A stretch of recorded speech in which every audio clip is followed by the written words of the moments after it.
ባይብል ኮቨናንት ኮሌጅ ከኢትዮጵያ ወንጌል አማኞች አብያተ ክርስቲያናት ካውንስል ሙሉ ዕውቅና ያለው ሲሆን ተማሪዎችን በዲፕሎማ በዲግሪና በማስተርስ ተቀብሎ ማስተማር ላይ ይገኛል።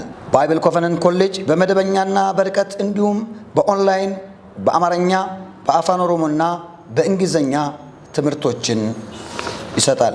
ለዲፕሎማ 1 ዓመት ለዲግሪ 3 ዓመት ብቻ መማር ይጠበቁበታል። ይህ ብቻ አይደለም።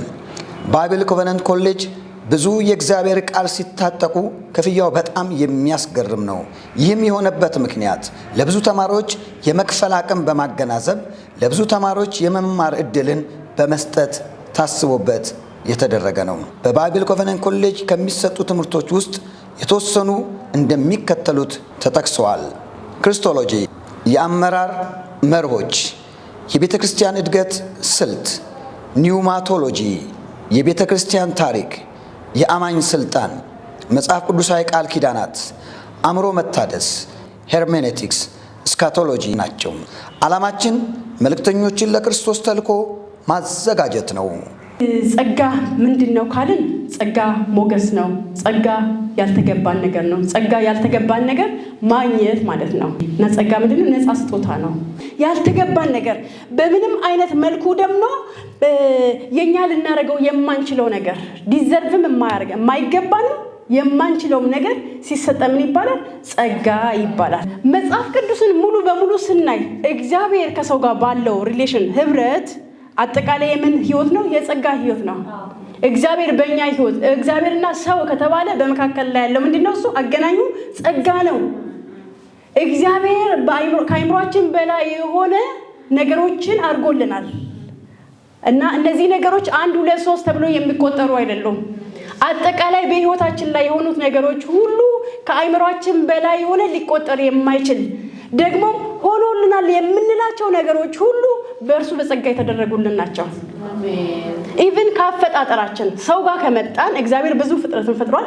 ከዛ መልካም እንደሆነ አለ። ሰው ጋር ከመጣ ግን ጸጋ ነው አፈጣጠራችን ራሱ።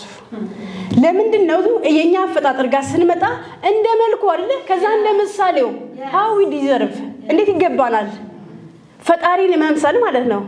የሱን ባህሪ ተካፋዮች እንድንሆን እንዴት እንችላለን? በፍጹም ለዛ የሚያበቃ ማንነት አለን ወይ? ሰው የሚባለው ሰው ማለት እንግዲህ ይሄ እኛ ራሳችን የምናውቀው ነን። ግን ይሄ ሰው ይገባው ነበር ወይ? በእግዚአብሔር መልክና ምሳሌ መፈጠር አይገባውም። ግን እግዚአብሔር ሰው እንደዚህ እንደሚሆን አያውቅም? ያውቃል። እርሱ ሁሉን አዋቂ ነው። እንደዚህ እንደምንሆን እያወቅን ግን በራሱ መልክና በራሱ ምሳሌ ፈጠረን። የራሱ ማንነት አካፍሎ ፈጠረን ማለት ነው። ከእርሱ ተካፋዮች አደረገን። ከዛስ የእግዚአብሔር ወገኖች አደረገን። ዘፍጥረት ምዕራፍ 2 ላይ ሲናገር ምድር እንደ ወገኑ አበቀለች ይላል። እንደ ወገኑ ስንዴው እንደ ወገኑ ወይንም ደግሞ ተክል የተባለ ሁሉ እንደ ወገኑ፣ እንስሳ የተባለ ሁሉ እንደ ወገኑ፣ ሁሉም እንደ ወገኑ። እኛ የማን ወገን ነን ብለን ራሳችንን ስናይ የእግዚአብሔር ወገን ተደርገን የተፈጠርነው። ይሄ ልዩ ፋቨር ነው ማለት ነው። ልዩ ሞገስ ነው። ልዩ ጸጋ ነው። እግዚአብሔርና ሰው ከተባለ በጸጋ የተገናኘ ነው ካፈጣጠራችንም። ስለዚህ ጸጋ የአዲስ ኪዳን ጉዳይ ብቻ አይደለም ማለት ነው። ጸጋ የእግዚአብሔርና የሰው ጉዳይ ነው። ጸጋ ካልን ማለት ነው። ግን ይሄ ጸጋ መቼ ተገለጠ ካልን በአዲስ ኪዳን ተገለጠ። ለምን? ተሰውሮ ስለነበረ። ሰውና ጸጋ የሚባለው ተራርቆ ስለነበረ፣ ጸጋ የሚባለው ነገር ከህይወታችን ጠፍቶ የማናውቀው ታሪክ ሆኖብን ስለነበረ እዛ ኢየሱስ ክርስቶስ መጣና ጸጋ ምን አደረገ? ሪቬል አደረገው፣ ገለጠው። እሱ ራሱ ምንድነው? ጸጋ ነው። ጸጋ መጣና ገለጠው። ኦኬ፣ ዘፍጥረት ምዕራፍ 1 ጋር እንሄዳለን አሁንም ማለት ነው። የእግዚአብሔርን አፈጣጠር ጸጋ ከመጀመሪያውም የእግዚአብሔር ሐሳቡ እንደሆነ የምናየው አንደኛ የጠቀስነውን አይተናል። ሰውን እንደ መልካችንና እንደ ምሳሌያችን እንፍጠር፣ እኛን ይምሰል አለ። አፈጣጠራችን አሰራራችን እኛን ይምሰል አለ። ከዛ እንደ መልኩና እንደ ምሳሌው ፈጠረው። ይሄንን ሰው እንደ መልኩና እንደ ምሳሌው መፍጠሩ ደግሞ የእርሱ ወገን እንድንሆን አደረገን። የእርሱ ወገን ከሆነ ደግሞ ከእርሱ ጋር መኖር እንችላለን። የእግዚአብሔርም ዓላማው ምንድነው? እሱ እኛን ፈጥሮን በራሳችን በፈለግንበት የህይወት አቅጣጫ እንድንኖር ሳይሆን ከእርሱ ጋር እንድንኖር ነው። እንድንኖር ፈልጎናል፣ ከእርሱ ጋር እንድንኖር። ስለዚህ ጸጋ ምንድነው? መሆን ማለት ነው። አንዱ ጸጋ መደረግ ነው። መደረግ ማን? እግዚአብሔር እንድንመስል ተደረግን። yes we made አይገባንም በምንም መልኩ ፎርማሊቲ አሟልተን መስፈርትን አሟልተን አይደለም ተደረግን። ማንን? እግዚአብሔር እንድንመስል ተደረግን። የእርሱን መልክ እንድንመስል ተደረግን። የባህሪው ተካፋዮች እንድንመስል ተደረግን። አንዱ ጸጋ ስለመደረግ ጉዳይ ነው በአጠቃላይ። ሁለተኛ ጸጋ ደግሞ ምንድነው ካልን ማረግ እንድንችል ተደረግን። አንዱ ማንነታችን ነው። ኢቭን ማንነታችን ጸጋ ነው። የማንነት ጉዳይ የጸጋ ጉዳይ ነው። እና ብዙ ጊዜ ምን ላይ ነው የምናገናኘው? አዲስ ኪዳን ጋር ነው የምናመጣው። ምን እንላለን? ጻድቃኖች ተደርገናል፣ የእግዚአብሔር ጽድቅ ተደርገናል እንላለን። ቅዱሳን ተደርገናል፣ የስ ኦፍ ኮርስ ተደርገናል። ጻድቃንም ተደርገናል፣ የእግዚአብሔር ጽድቅም ተደርገናል። ግን እርሱ ብቻ አይደለም፣ አፈጣጠራችንም ጸጋ ነው እያለን ነው ዛሬ። የተፈጠርንበትም በጸጋ ነው። በእግዚአብሔር ቸርነት፣ በእግዚአብሔር ምሕረት፣ በእግዚአብሔር ጥልቅ ፍቅር፣ ከእርሱ ታላቅ ፍቅር የተነሳ በእርሱ መልክ እንድንፈጠር ተደረገን። ሰው ሜድ ተደረገን። ግን ይሄ ብቻ አይደለም፣ ማረግም እንድንችል ደግሞ ተደረገን። ስለዚህ የምናደርጋቸው ነገሮች ሁሉ አንዱም ከኛ ብቃት ከኛ ችሎታ አይደለም ማለት ነው። ምናደርገው ማን ስለፈቀደልን? እግዚአብሔር ስለፈቀደልን፣ ስላስቻለን፣ ማረግ እንድንችል ሆነን ስለተፈጠርን። ይሄን ደግሞ በምን አመጣ? ባረከን ማለት ነው። በበረከት መጀመሪያ ፈጠረን፣ እንፍጠር አለ። ፈጠረ። አፈጣጠራችን ጸጋ ነው። ከዛ ይሄ የተፈጠረውን ሰው እግዚአብሔር ምን አደረገው? ብሌስድ አደረገው፣ ባረከው። ቃልን አወጣበት፣ ቃልን ተናገረበት። ያ ቃል ማለት ምንድነው? እሱ ህይወትን የሚሰጥ ነው። መንፈስ ያለው ነው፣ ህይወትን የሚሰጥ ነው። ቃሉ ራሱ በእኛ ላይ እንዲሆን መሆን እንድንችል አስደረገን። ስለዚህ እግዚአብሔር ምን ብሎ ባረከው? ብዛ፣ ተባዛ፣ ምድርን ሙላት፣ ግዛትም። ብዛ አለው፣ ተባዛ አለው፣ ምድርን ሙላት፣ ከዛ ግዛት። ይሄ ማለት እንድናደርግ ነው፣ እንድንበዛ ተደርገናል። ከዛ እኛ አሁን የምናደርጋቸው ነገሮች ሁሉ ምን ያደርጋሉ? ይበዛሉ። ሄደን እናደርጋለን። እግዚአብሔር ሲል የሰጠን ዘርን ነው በእኛ ውስጥ ያስቀመጠው። እና ዘፍጥረት ምዕራፍ 1ን ካያችሁት እግዚአብሔር ስለ ዘር ነው። አንዱም የሆነ ሙሉ ተክል ምናምን ነገር አይደለም። እግዚአብሔር ሲድን ዘርን አመጣና መሬት ላይ ያስቀመጠ። ያ ዘር ግን ምን ማድረግ ይችል ነበር? መብዛት ይችላል። ምን ስላለው? በውስጡ የመብዛት ፖቴንሻል ስለተቀመጠበት። እና የተከላቸው ዘሮች ሁሉ በውስጣቸው ምን አላቸው ይላል? ዘር አላቸው ይላል።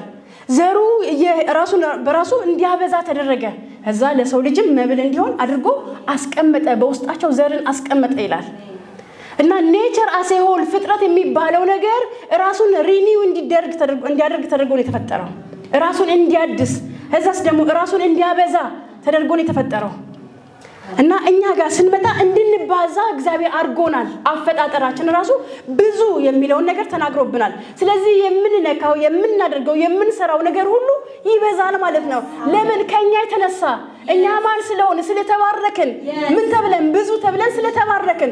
ስለዚህ ነገሮቻችን ይበዛሉ ማለት ነው። ኢየሱስ ክርስቶስ ጌታ ነው። ከዛ መብዛት ብቻ አይደለም፣ መባዛትም ይችላል ማለት ነው። መባዛት ይችላል። ኢየሱስ ክርስቶስ ጌታ ነው። ከዛስ ምን ማድረግ መሙላትም እንችላለን።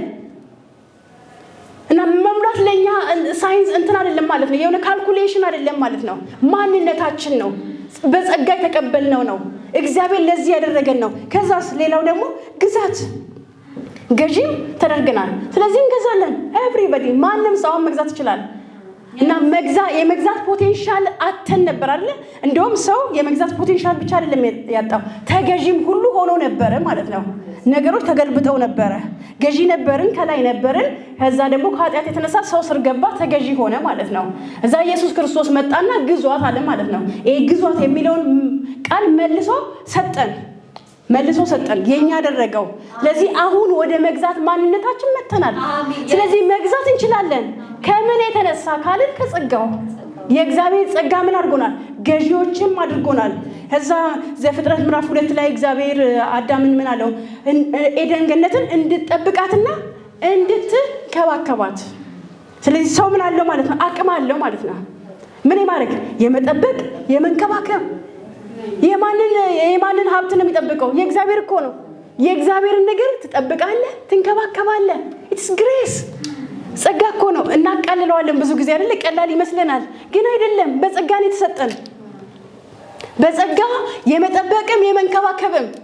ባይ ዘ ዌይ ሰው ንቁ ሆኖ ቢጠብቅና ቢንከባከብ ይህ ኃጢአት የሚባለው ነገር ወደ ሰው ባልገባ። ስላልነቃና ስላልጠበቀ ነው፣ ስላልተንከባከበ ነው ኃጢአት አልፎ የገባው ማለት ነው። ስለዚህ ይሄ ትልቅ ፖዚሽን ነው ማለት ነው። ኢየሱስ ክርስቶስ ሞቶልናል። we are righteous እኮ ጻድቃኖች ነን። ደም ፈሶልናል። ግን ኢቭን ክርስቲያኑ እንኳን ዋጋ ይከፍላል። ምድር በሞላ የሰው ልጅ ሁሉ ዋጋ ይከፍላል። ለምን? የሆነ ቀን ያስገባው ማን? የሰው ልጅ ያስገባው ጠላት የሰው ልጅ እያሰቃየ ነው። ስለዚህ ጠላት ከገባ በኋላ ማውጣት ይችላል፣ ጉልበት አለኝ፣ ኃይለኛ ነኝ ማለት አይደለም የሚያዋጣው። ሳይገባ በራችንን መጠበቅ ነው። ኢየሱስ ክርስቶስ ጌታ ነው። ሶ ያንን መጠበቅ የምንችልበት ምን ተሰጥቶን? ፖቴንሻል አቅም ተሰጥቶናል። ተጠብቃትና ትንከባከባት የሚለው ምንድነው? ጸጋ ነው። ኢትስ ባይ ግሬስ። ሰው የሆነ ጉልበት ስላለው ዕውቀት ስላለው ጥበብ ስላለው ያን ማድረግ ስለሚችል ሳይሆን ያ ቃል ራሱ የተነገረበትን ቃል መሆን እንዲችል ስለሚያስችለው እግዚአብሔርና ሰው ከጀመረበት ከተገናኘንበት ከተፈጠርንበት ጊዜ ጀምሮ ደግሞም ካልን ያው እኛ ጋር ሲደርስ ነው ጸጋ ምንለው አይደለ? ዓለም ከመፈጠሩ ጀምሮ ይላል።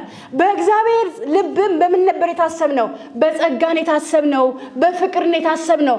መቼ? በእግዚአብሔር ዓለምም ማለት ይሄ ዓለም ሳይፈጠር ዓለም ከመፈጠሩ ጀምሮ ራሱ እግዚአብሔር በጸጋ ነው እኛን ያሰበን። ሶ ያ ፍቅር ግን ስንፈጠር ደግሞ አክቲቬት ሆነ በህይወታችን ላይ ማለት ነው። እና እግዚአብሔር የሰው ልጅ ሲያስብ ሁለት ነገር በሁለት አቅጣጫ ነው የሚያስበን። አንደኛ ከእርሱ ጋር እንድንኖር። አሜን። የእግዚአብሔር የጸጋው ስጦታ በምን ይገለጣል ካልን እኛን ከእርሱ ጋር እንድንኖር ፈቅዶልናል። መፍቀድ ብቻ አይደለም፣ ዓላማውም እኛን ሲፈጥረን ከእርሱ ጋር እንድንኖር አቅዶን የፈጠረን። አሜን። ብዙ ፍጥረት ተፈጥሯል። እነዚህ ሁሉ ፍጥረት ከእርሱ ጋር እንዲኖሩ አይደሉም፣ እንዲያገለግሉ፣ ኢቭን እኛን ጭምር እንዲያገለግሉ፣ እግዚአብሔር እንዲያገለግሉ፣ እኛን እንዲያገለግሉ ለእግዚአብሔር ክብር። እኛስ የእርሱ ወገን ስለሆን ከእርሱ ጋር እንድንኖር ያ ምንድነው? ጸጋ ነው። በጸጋ ነው፣ ስለሚገባን አይደለም። እኛ ልዩ ፍጥረት ስለሆነ አይደለም፣ የፈጠረን ራሱ ነው። ስለዚህ ባይ ግሬስ የእግዚአብሔር ጸጋ ከእርሱ ጋር እንድንኖር አድርጎናል።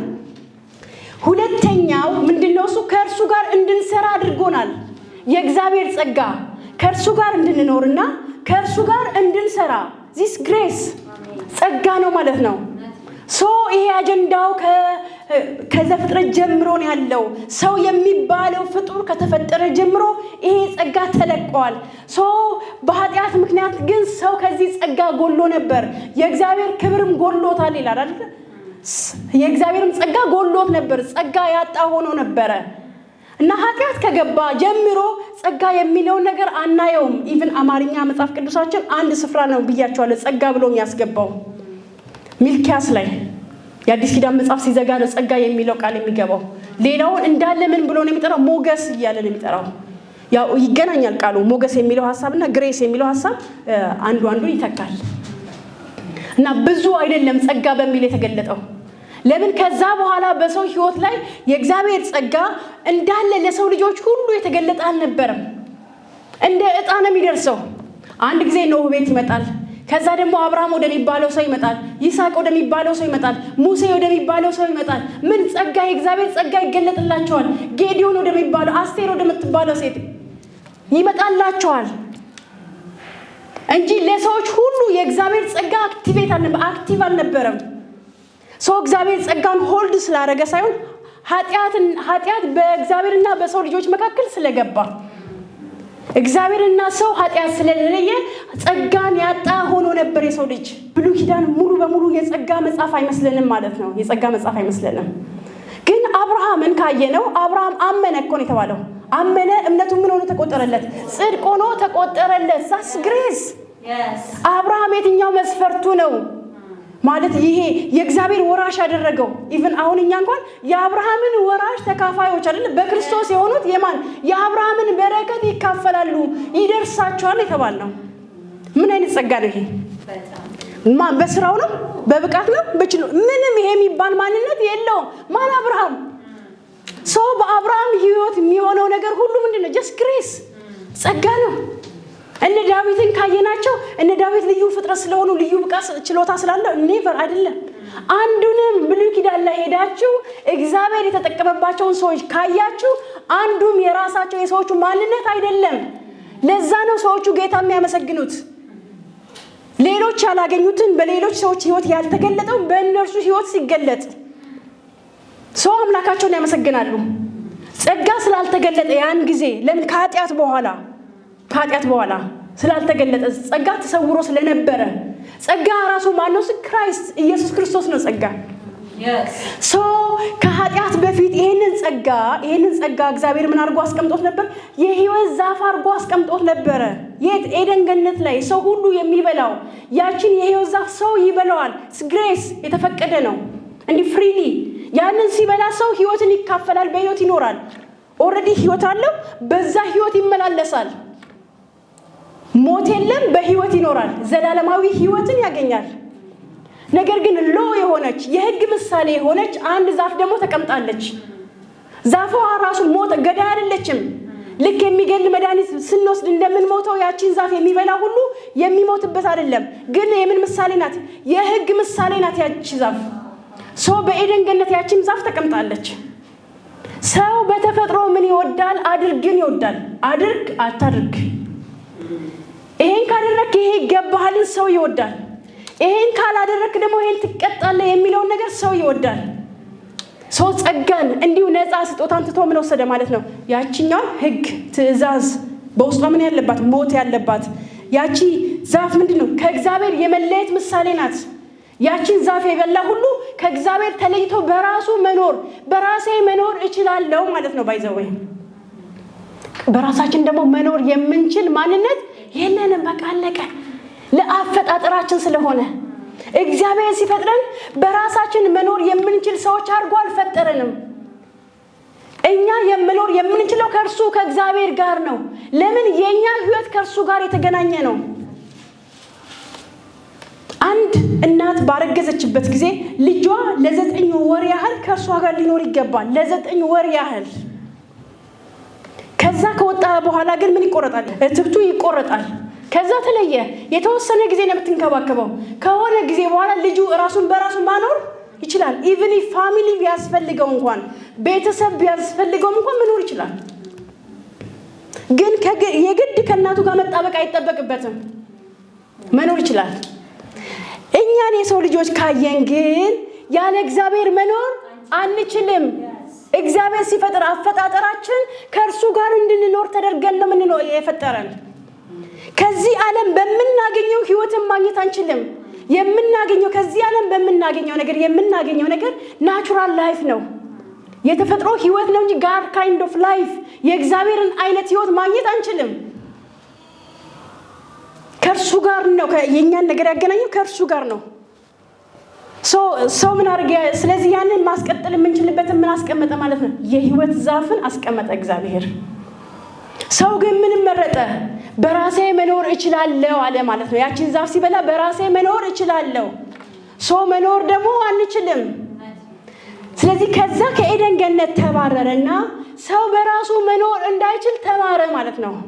በህይወት ዘመናችን ሁሉ ትምህርትን እየተማርን ነው። ምን አይነት ትምህርት?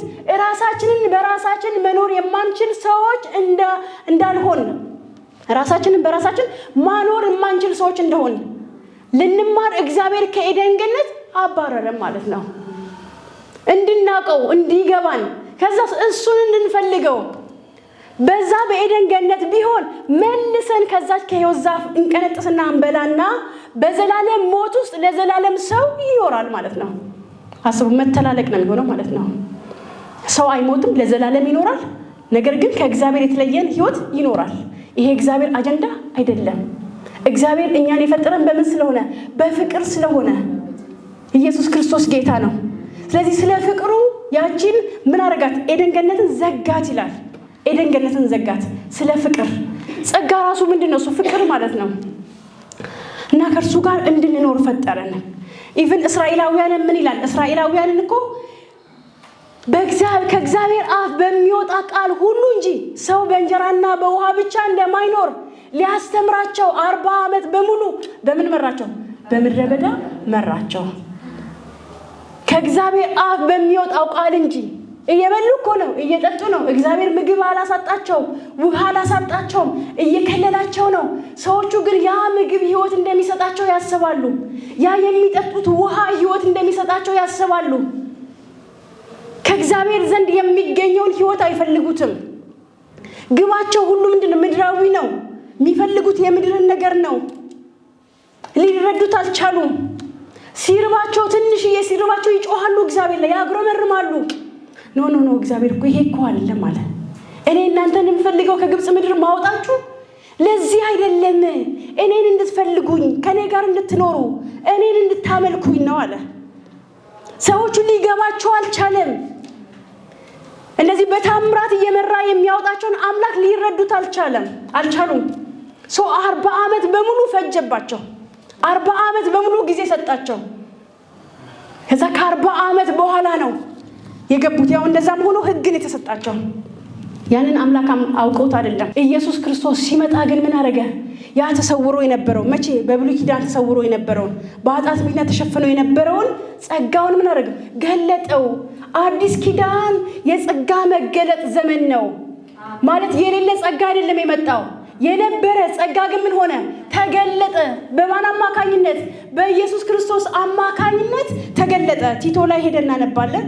ቲቶ ምዕራፍ 2 ላይ ይህም ጸጋ ኃጢአተኝነት ዓለማዊ ምኞትን ክደን የተባረከው ተስፋችን እርሱም የታላቁን የአምላካችን መድኃኒታችን ኢየሱስ ክርስቶስን ክብር መገለጥ እየጠበቅን የእርሱ መገለጥ የኢየሱስ ክርስቶስ መገለጥ ማርቆስ 3:13 ላይ በአዲስ ኪዳን ደግሞ በኢየሱስ ክርስቶስ አማካኝነት ይህ ጸጋ ተገልጧል ብለናል እና ዘፍጥረት ምዕራፍ 1 ላይ ያለውን ሐሳብ አየን። እግዚአብሔር በምን አይነት መንገድ እኛን እንደፈጠረን አብረነው እንድንኖርና አብረነው እንድንሰራ ነው።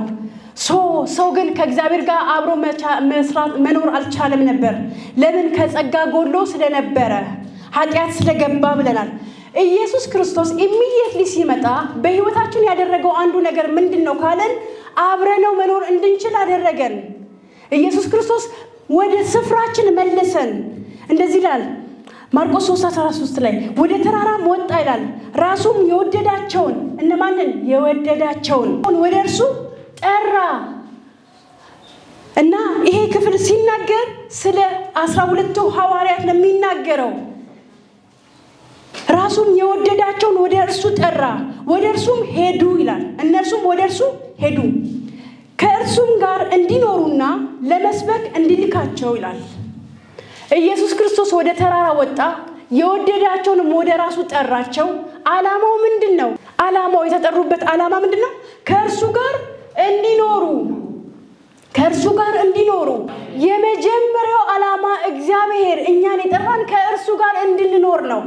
አንዳንዱ የሚመስለው እግዚአብሔር በሱ የሚደሰተው የሚመስለው ሲሰራለት ይመስለዋል፣ ስናገለግለው ይመስለዋል፣ ጉድ ስንል ይመስለዋል።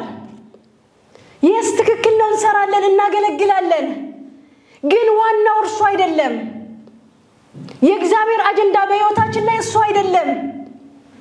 የመጀመሪያው አጀንዳው እግዚአብሔር በሕይወታችን ላይ እኛን የሚፈልግበት ትልቁ ዓላማው ከእርሱ ጋር እንድንኖር ነው። እኛ ከእርሱ ጋር እንድንኖር ይፈልጋል። ዛትስ ግሬስ። ይሄ ጸጋ ነው። አስቡት፣ አንድ ከተወደደ ከተከበረ ከባለ ሀብት ከባለ ስልጣን ጋር አይደለም፣ የሆነ አዋቂ ከተባለ ምድር ላይ ካለ ጠቢብ ጋር አይደለም እንድትኖሩ የተፈለጋችሁት። ሁሉን ቻይ ሆነ ሰማይና ምድርን ከፈጠረ ኤልሻዳይ ከሆነው ፍቅር ከሆነው ከአምላክ ጋር እንድንኖር ተፈልገናል። ኢየሱስ ክርስቶስ ጌታ ነው። እንድንኖር ተደርገናል አይደለም፣ እንድንኖር ተፈልገናል። ኢቭን እርሱ ፈልጎናል፣ እርሱ ፈለገን። ዛትስ ግሬስ። በቃ ከዚህ የሚበልጥ ጸጋ የለም። አብረነው እንድንኖር ፈልጎናል። ከኔ ጋር ኑሩ፣ የኔን ተካፈሉ፣ የኔ የእናንተ ነው። የኔ ላካፍላችሁ አለን እግዚአብሔር። የኔ የሆነው ላካፍላችሁ። እግዚአብሔር የእርሱ የሆነውን ነገር አካፍሏቸዋል። ኢየሱስ ክርስቶስ ጌታ ነው። የእርሱን ነገር አካፍሎናል፣ ሕይወቱን አካፍሎናል። ከእርሱ ጋር እንድንኖር አድርጓል፣ ፈልጓል። ኑና ከኔ ተካፈሉ አለን። ኑና የኔን ነገር ተካፈሉ፣ ሕይወቴን ተካፈሉ፣ ጸጋዬን ተካፈሉ፣ ቅባቴን ተካፈሉ። የኔ የሆነው ነገር የእናንተ ነው አለን። እግዚአብሔር ለዚህ ነው የመረጠን፣ ለዚህ ነው የፈለገን፣ ለዚህ ነው የጠራን። ጥሪው ይሄው ነው። ኢየሱስ ክርስቶስ ጌታ ነው። እግዚአብሔር የጠራን ለዚህ ነው፣ ከእርሱ ጋር እንድንኖር። ይሄ ዚስ ዘ ፈርስት የመጀመሪያው። በቃ ሕዝቤን ልቀቅ አለ እኮ። ለምን?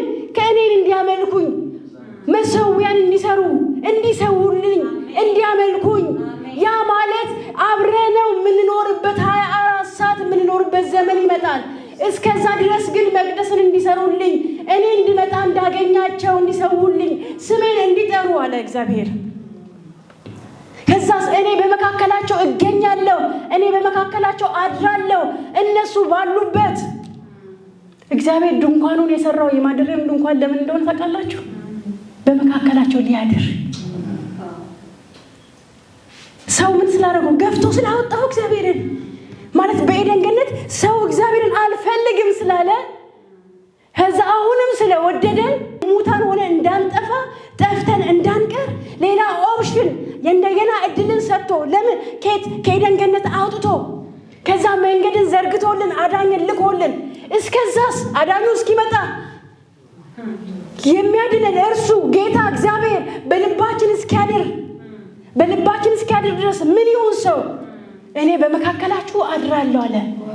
በመካከላችሁ እመጣለሁ ነው ያለ። ስለዚህ እኔ ቅዱስ ነኝ፣ በመካከላችሁ መምጣት እፈልጋለሁ፣ በእናንተ መካከል ማደር እፈልጋለሁ። ቅዱስ ስለሆንኩኝ ግን ቀድሱልኝ አለ። ስፍራውን ቀድሱልኝ፣ ማደሪያውን ቀድሱልኝ፣ ለዛ የሚሆን መስዋዕትን አዘጋጁ፣ ቀድሱት፣ ሳንቲፋይ አድርጉት። ከዛ እኔ መጥቼ አድራለሁ። አስቡት፣ እግዚአብሔር ድንኳን እኮ ጀስት ድንኳን የተሰራው እኮ በእንጨት በመለውጊያ ተደርጎ ምናምን ሰዎች እንደዚህ ተሸክመው የሚሄዱት እዛ ታቦት በወርቅ በምናምን ተደርጎ ተለብጦ ምናምን ነገር ለምንድን ነው ከተባለ እግዚአብሔር እንዲመጣ በሰው ልብ ውስጥ ማደር ስለማይችል በእኛ ልብ ውስጥ ማደር ስለማይችል ሰው ምን ስለሆነ ኃጢአተኛ ስለሆነ ውስጡ ኃጢአት ስላለው በልባችን ማደር ስለማይችል ግን መጣና በመካከላችን አደረ። ዛት ኢዝ ግሬስ። ለምን እግዚአብሔርን የሚያክል ሰውን መረጠ? ለምን? ከኛ ጋር መኖርን ይፈልጋል። እግዚአብሔር ከኛ ጋር መኖርን ይፈልጋል። ስለዚህ ፍቀዱለት፣ በቤታችሁ በህይወታችሁ ፍቀዱለት። ጌታ ከእናንተ ጋር እንዲኖር ኢየሱስ ክርስቶስ ጌታ ነው። በቃ አመቻቹለት፣ ስፍራን አመቻቹለት፣ ቤታችሁን ቀድሱለት። ጌታ ይኑር ማለት ነው። ኢየሱስ ጌታ ነው። ለዘላለም ከእርሱ ጋር የምንኖርበት በጉ ብርሃን ወደ ሆነበት እኮ እንገባለን። እስከዛስ ይፈልጋል እግዚአብሔር፣ ዛሬም ይፈልጋል። ማንን? የሰው ልጆች ይፈልጋል ማደሪያው እንዲሆንለት። ባይብል ኮቨነንት ኮሌጅ ከኢትዮጵያ ወንጌል አማኞች አብያተ ክርስቲያናት ካውንስል ሙሉ ዕውቅና ያለው ሲሆን ተማሪዎችን በዲፕሎማ በዲግሪና በማስተርስ ተቀብሎ ማስተማር ላይ ይገኛል። ባይብል ኮቨነንት ኮሌጅ በመደበኛና በርቀት እንዲሁም በኦንላይን በአማርኛ በአፋን ኦሮሞና በእንግሊዝኛ ትምህርቶችን ይሰጣል። ለዲፕሎማ 1 ዓመት፣ ለዲግሪ 3 ዓመት ብቻ መማር ይጠበቁበታል። ይህ ብቻ አይደለም። ባይብል ኮቨነንት ኮሌጅ ብዙ የእግዚአብሔር ቃል ሲታጠቁ ክፍያው በጣም የሚያስገርም ነው። ይህም የሆነበት ምክንያት ለብዙ ተማሪዎች የመክፈል አቅም በማገናዘብ ለብዙ ተማሪዎች የመማር ዕድልን በመስጠት ታስቦበት የተደረገ ነው። በባይብል ኮቨነንት ኮሌጅ ከሚሰጡ ትምህርቶች ውስጥ የተወሰኑ እንደሚከተሉት ተጠቅሰዋል። ክርስቶሎጂ፣ የአመራር መርሆች፣ የቤተ ክርስቲያን እድገት ስልት፣ ኒውማቶሎጂ፣ የቤተ ክርስቲያን ታሪክ፣ የአማኝ ስልጣን፣ መጽሐፍ ቅዱሳዊ ቃል ኪዳናት፣ አእምሮ መታደስ፣ ሄርሜኔቲክስ፣ ስካቶሎጂ ናቸው። ዓላማችን መልእክተኞችን ለክርስቶስ ተልኮ ማዘጋጀት ነው።